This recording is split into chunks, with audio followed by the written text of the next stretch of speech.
as we're studying the church, and I want to.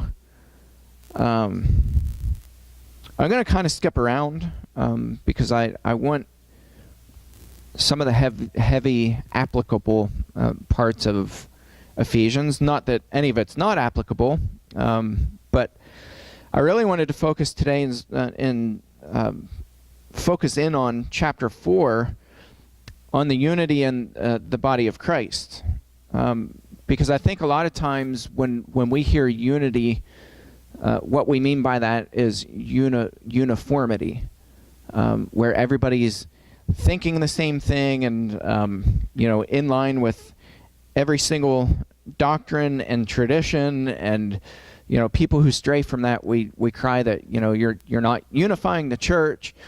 And I just don't think that's true, and I don't think that's what's meant by unity. And I think where we really get into trouble is with the traditions, and those seem to be the ones that we have the biggest emotional attachment to. Some of the bigger doctrinal issues, I don't think we really argue that much within the body. So baptism, I don't know that anybody would argue that baptism is not essential within our fellowship. I know there are some in the broader circles, but that's one, those are some of the big things that we don't really argue about because we don't need to. So if you think about some of these big, huge doctrinal issues or topics, we don't really fight over. But when you get into the traditional things that really don't matter that much in the grand scheme of things, those are the ones that we get the most emotionally charged about. And I don't know the psychology behind this, because the same is true for any category. It's not just religion. Look at politics. Look at the amount of people who lose their ever-loving mind over politics, over individuals who are in office. And it happens, I've talked about this before. It used to just be in the political seasons, which is like a 2-year-long season, which is entirely way too long. So the campaigning season starts 2 years before the election, which is insane.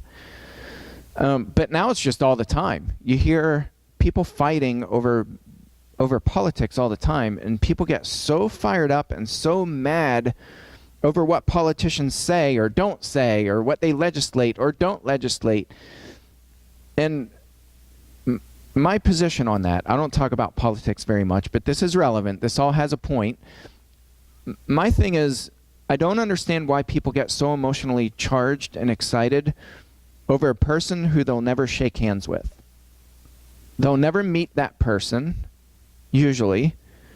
They'll never have a sit-down conversation with that person. So why lose your mind over what the person's doing or not doing?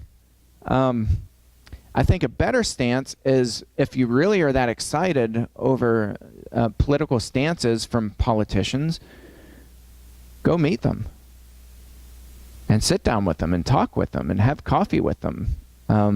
They're not that unapproachable.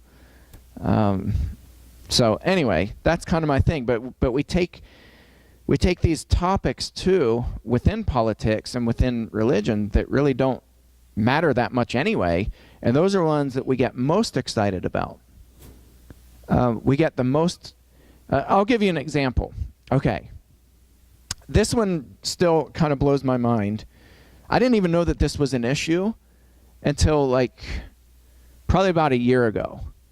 One of the number one most heated, most heavily debated topics right now in the church, what do you think it is? See if anybody can get it. Money? No. Nope. Nope. Nope. That one was one for a long time. Marriage and divorce. Yeah, and remarriage, that was a hot one. What did you say, Bob? Air conditioning. I'm with you on that one, buddy. Homosexuality. That one's pretty hot right now. That's definitely a hot topic, but it's not the driving topic. Here's what it is. This one blew my mind. Whether the American flag is displayed on the stage or not. I'm not kidding you. Like, there are churches splitting over this right now. This is like the hot topic. It generates more discussion among my friends who are in ministry than any other topic that I'm aware of.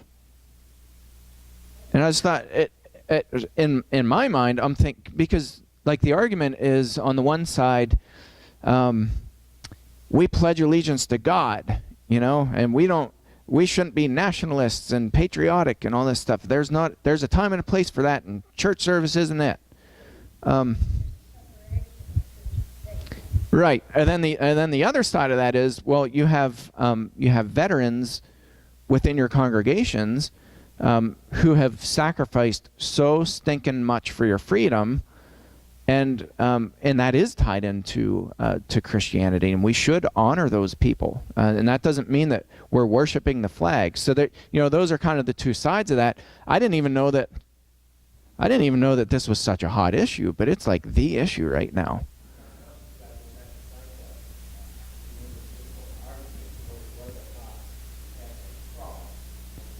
Oh yeah, that was a big one too. Yeah, because it's a relic. Yeah. So those are things that, in my opinion, maybe I'm different, but if somebody wanted to put an American flag on the stage and honor people in our congregation who are veterans, I'd be like, okay.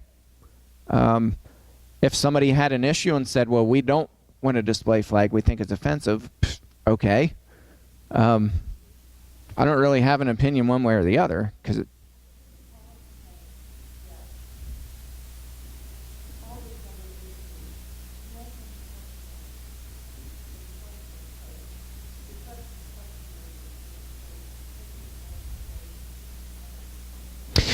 Yeah, in Romans 14, Paul really addresses a lot of different things, and he says, when things are a matter of opinion, and he was talking about religious festivals and things like that. He's like, if somebody wants to celebrate a religious feast and they do that for God, let them do it. If their conscience won't allow them to do that, and they don't want to do that, but they're doing that for God, leave them alone. And he gives these examples and shows. Then he talks about meat sacrificed to idols in a couple different places, and that was kind of a bigger topic. But Paul's thing is, if by my eating meat that's been sacrificed to idols, which doesn't make it sacred or impure, he's like, because idols are nothing. Paul in his conscience would allow him to do that, but Paul said, if by my eating meat that's been sacrificed to idols is going to cause somebody else to stumble, I'll never eat meat again. So Paul's really careful. But, on unity in the church, what's really meant by unity? Because what's not meant is uniformity, where we're all bound by the same traditions and all that stuff.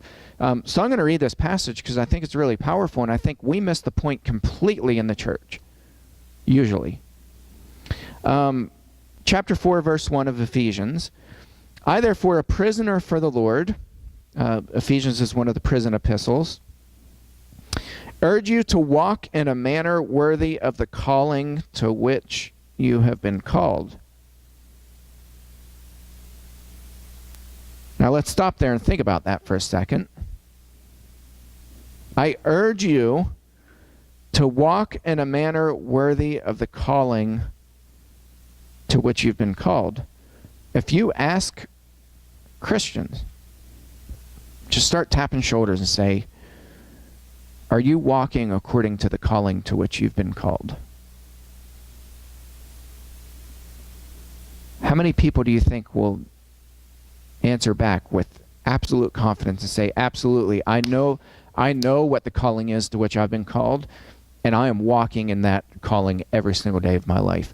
I have the confidence that I'm walking in that calling. I know who I stand for, who died for me. How many people do you think could answer that with absolute confidence? Yeah, not many. This is the most elementary thing as a Christian, that we ought to know what we've been purposed for. And if we can't answer that question, then we're walking into into the church getting all hot and bothered under the collar over all these issues, and we don't even know what our calling is. And we're certainly not walking in it. If we don't know what our calling is, we're certainly not walking in it. So Paul's making this, he's making this clear point. I urge you to walk in a manner worthy. He doesn't just say, I want you to follow your calling to which you've been called. I want you to walk in a manner that's worthy of the calling in which you've been called.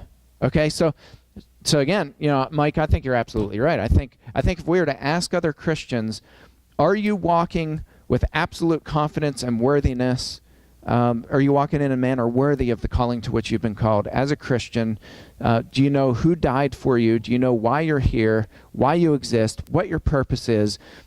And are you walking in that every day? I think we'd get blank stares. But ask somebody about some of the traditions that they hold dear to their heart within their church, and what do you think you're going to get? They can tell you all about it. They can tell you about, all these different programs. They can tell you about everything about their preacher. That's usually where people start, which troubles me a little bit. When you ask somebody about their church, just ask somebody that question. Just do it for fun this next week. Ask people, sell me on your church. If I were to go there, why should I go to your church? Just ask people that question for fun. I'll almost guarantee you that they're going to start talking about their preacher.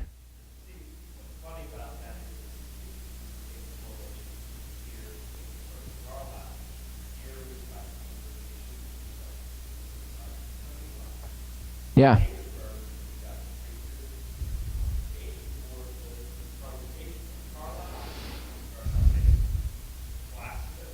Yep.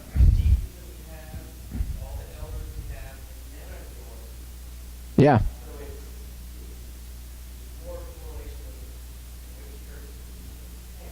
Yeah. Well, the point I'm trying to make is how many people would say, okay, here is, okay, I'm going to sell you on our church. Hey, here's Jimmy's card. Talk to him. No. Peter says, always be prepared to give a reason for the hope that you have. For anybody who asks you, be ready to give a reason for the hope that you have. So I would start with, okay, first of all, I'm not selling you on my congregation. I'm not trying to get you to come to my specific congregation. Let's start with a relationship with God. Okay, let's start there. I want to tell you about God first, because you can't understand the beauty and the value and the worth of God's church, of his bride, if you don't understand God. And let me start telling you about God. Let me tell you about the crap in our life, because I want to start there, because I want to tell you about what God rescued us from. I want to start there. Usually we do the opposite. We're like, oh, it's so wonderful and people are happy and they're friendly and they're nice. And, and we're trying to sell people on this idea that when they're living their own crap in their life, you're speaking a foreign language. Or they're starting to back away from you like, okay, these Christians are just weird people. Like, right? Like we get into this weirdo mode where we're like, oh, the joy of the Lord, and like we display our bumper stickers on the back of the car. Like for me, I usually start with saying, okay, 8 years ago, my world came crashing down in on us. I found out that my dad was an abuser. It wreaked havoc on my marriage. We suffered because of that. It wreaked havoc on my family. It redefined my ministry and how I think about God and how I think about suffering, especially suffering of innocent children. Our world came crashing down quickly, and I thought I knew everything about God. I was like, yeah, I was new in ministry, and I was like this naive guy. I'm like, so I'm going to start there, and I'm going to say, okay, 8 years ago, my life sucked. And let me tell you about the God who rescued me from that. And didn't just rescue me, he rescued our family. And we still have people in our family who are questioning, and we have some in my family who are atheists because of that. But let me tell you about God, then let me tell you about this church, which is his bride, right? You're not going to walk in and find this vibrant, like, we're not the cool church in town, just to break the secret, right? Secret's out. We're not the cool hip church in town. I know. Sorry to let you down, Roxanne. But the church, which is made up of God's broken people, we're a people who suffer here. This is a suffering congregation, and I wouldn't have it any other way. We're a congregation where, if you know something about our elders, there's a lot of stuff that this church doesn't see, that those two work tirelessly, and I see that because I spend a lot of time with them throughout the week. They work to the point of exhaustion just in this small little congregation because there are so many crises going on at any given time.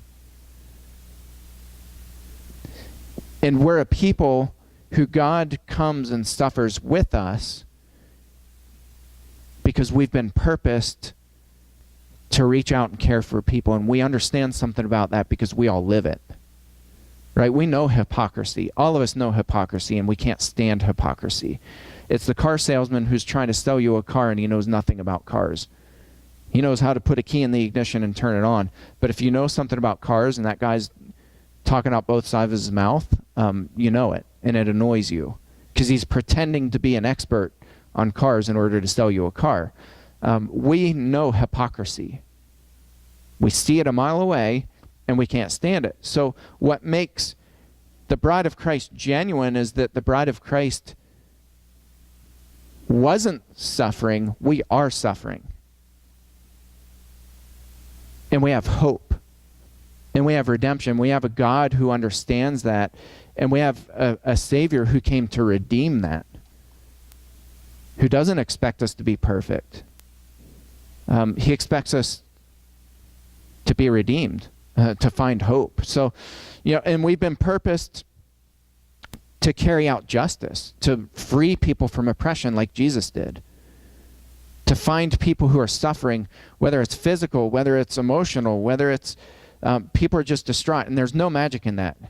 Jesus didn't go around and was like, wearing the ripped blue jeans and the $1,000 sunglasses. Like, he wasn't the hip, cool Jesus. There was no magic in what Jesus did. He just went around and sat with people and healed people whose lives were a complete disaster, whose lives had come crashing down in on them. So when Paul asks this question, or tells them, he urges them, I urge you to walk in a manner worthy of the calling to which you've been called. Do you know what that means? And if the answer is no, we better go back and reevaluate what our purpose is and say, am I walking in my calling? Because if I don't even know what my calling is, there's a big question mark over my head. And, another answer to the pop quiz question, is that a good thing? No, the answer is no. I'll give you the answer. That's not a good thing. If you're walking around with a big question mark over your head, that's not really a good thing. So verse 2 of Ephesians 4, with all humility and gentleness, with patience, bearing with one another in love. Why do you think Paul says that? Why do you think he puts that so far in the beginning of this discourse on unity? I want you all to bear with one another. I want you to be patient. I want you to be humble, be gentle, bearing with one another in love. Why do you think Paul goes to so much length to say that at the very beginning? That's right. Because there are going to be all kinds of mistakes. There are things that when you're working together as a group of believers, Satan's going to come in and try to mess that up. And the first thing he's going to do is he's going to take personalities and not do this, like, hey, let's go take the world by storm. He's going to do this. Right? This is what we do as Christians. And guess what? It hurts, and something else. It's normal. None of us like it. But if you look at Jesus' disciples, how much of their walk with Jesus was them just butting heads with each other? A lot of it. A lot of it.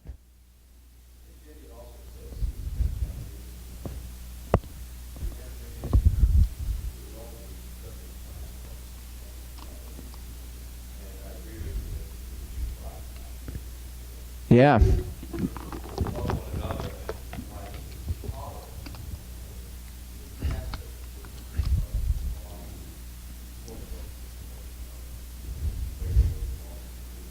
Yeah.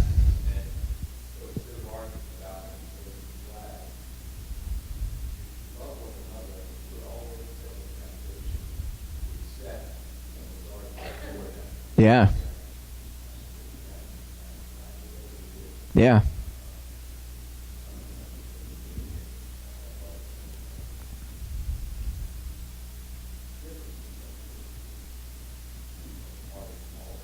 Yeah. Yeah, and I think those differences can even be celebrated, which is really hard to do because they're annoying, right? Like, differences just annoy us. I'm not going to lie. I get annoyed a lot. I bite my tongue a lot.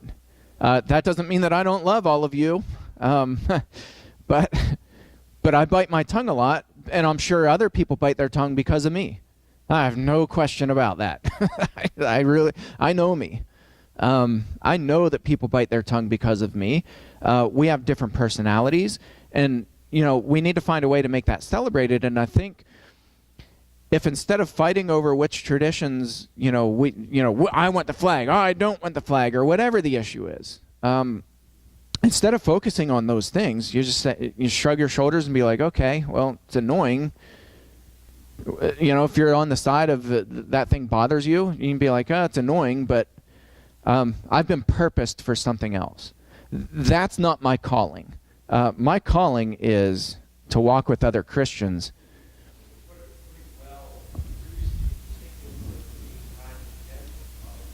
Yeah.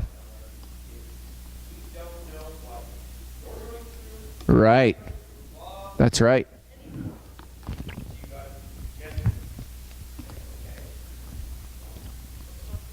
Yeah. Mm-hmm. That's a good question. How do I help you?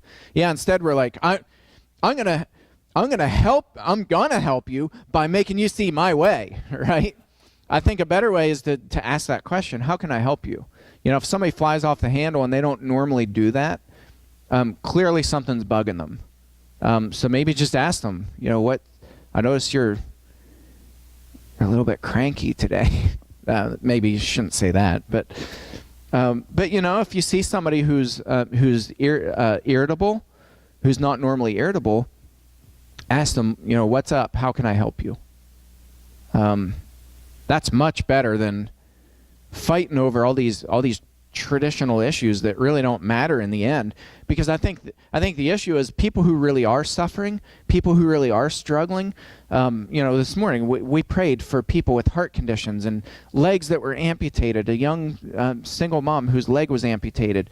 We went around this room, jaw surgery. Those are real issues that are life-changing issues for those people. And when they see us fighting over all these things that don't matter, who would want to be a part of that?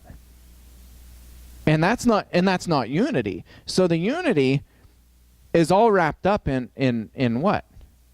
Walking according to your calling for what purpose? To help each other.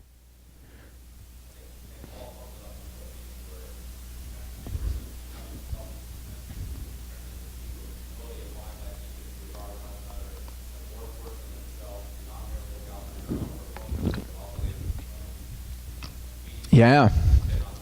Yeah. Yeah. No, that's exactly right. And I think that's just human nature. I think human nature is take care of yourself first and let other people worry about themselves, for the most part. This was the big thing in the news this past week. Notre Dame that burnt down. Within 24 hours, over $1 billion was pledged to help rebuild it.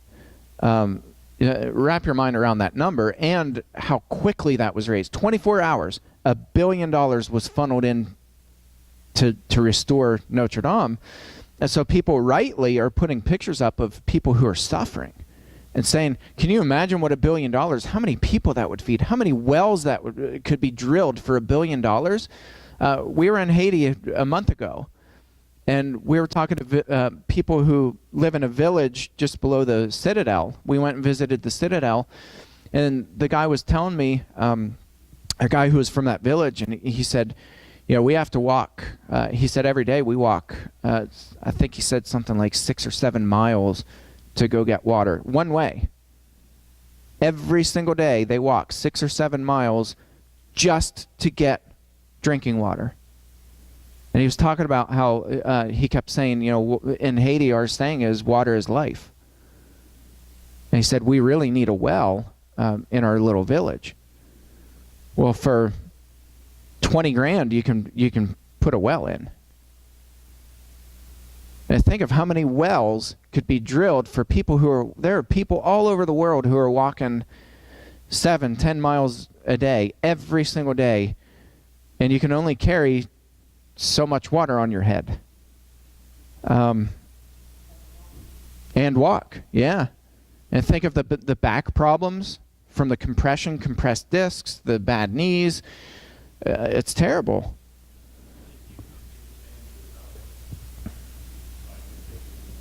Yeah, good point. Yeah. So, Paul's making a really, really vivid, clear, strong point. Verse 3. So, okay, bear with each other in love. Keep that peace among each other. Keep your focus. Walk with worthiness according to your calling.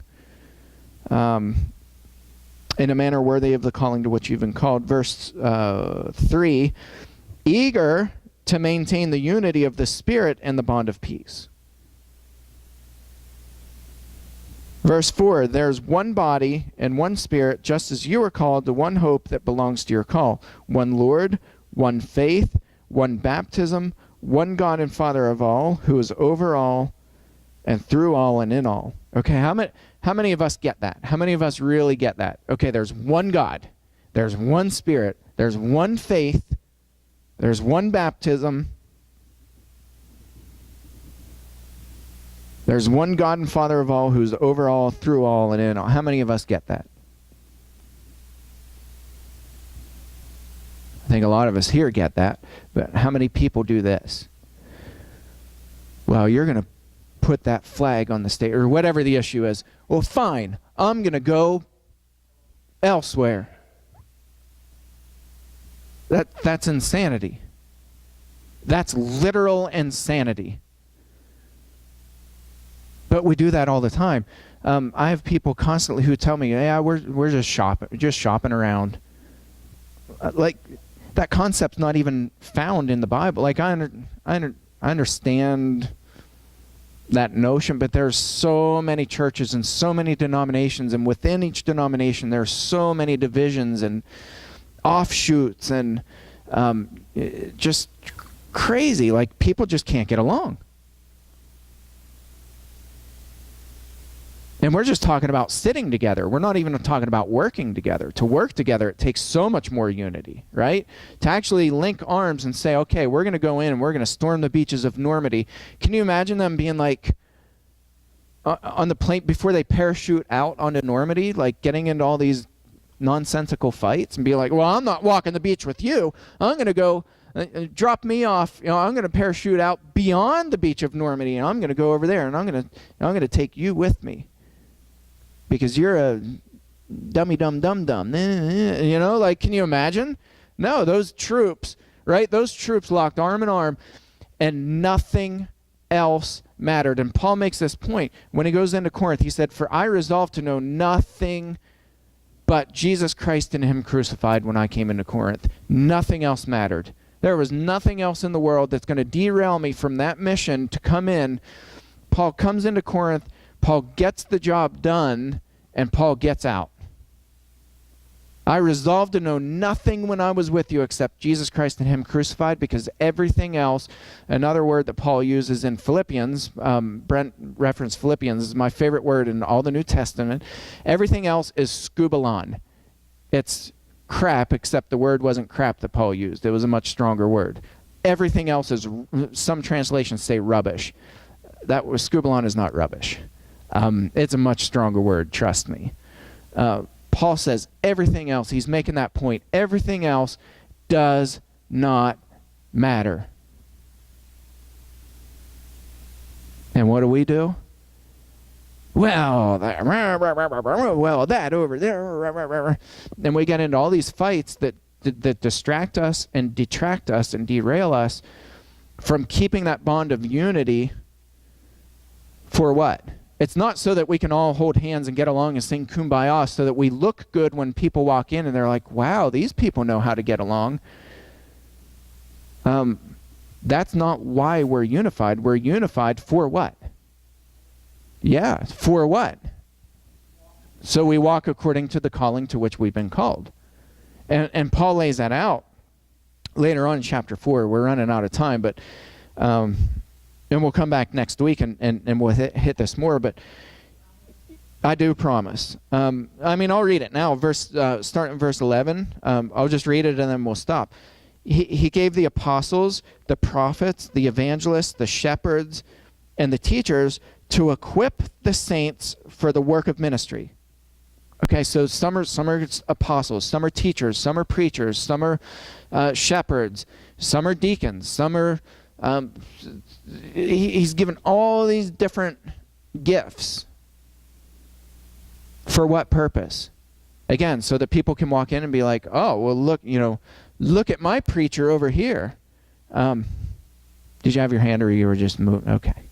I thought I saw your hand go up out of the corner of my eye. But it's not so that we can showcase those people and tell them how great our church is because we have this awesome preacher or we have these awesome elders or whatever it is. He did that so that they can equip the saints, everybody, for the work of ministry. Not very glamorous, is it? This is work. This is parachuting down on the beaches at Normandy. They have a mission, and everybody has a role in equipping all of you to parachute out of the plane and hit the beaches of Normandy and carry out the mission. Until we all attain, let me back up. To equip the saints for the work of ministry, for the building up of the body of Christ. That's the church, the group of people. To build them up, to make them stronger, until we all attain to the unity of the faith and the knowledge of the Son of God, to mature manhood, to the measure of the stature of the fullness of Christ, so that we may no longer be children, tossed to and fro by the waves, and carried about by every wind of doctrine, by human cunning, by craftiness and deceitful schemes. Okay, so what's he saying? We're all going to be unified. We're all going to be mature. We're all going to be equipped to grow up, to do work, so that when every little wind comes by, you're not blown around and tossed around. Because what does that look like? If we're being blown around by every little wind that comes by, what's that look like? It looks like the current church in America right now in 2019. A bunch of spoiled brats that get distracted over the dumbest little things, and they get into full-blown fights over this stuff. That's what immature Christianity looks like. So Paul's saying, okay, look, we're all in this together. We're all unified. It's the same Spirit, the same faith, the same God, the same baptism. We are unified in one God so that you can carry out your calling, so that all the other people can work together and equip the saints for the work of ministry to go out and to work. That's awesome. And I don't see many churches doing this or doing it well. Okay, we're out of time. we got to stop there.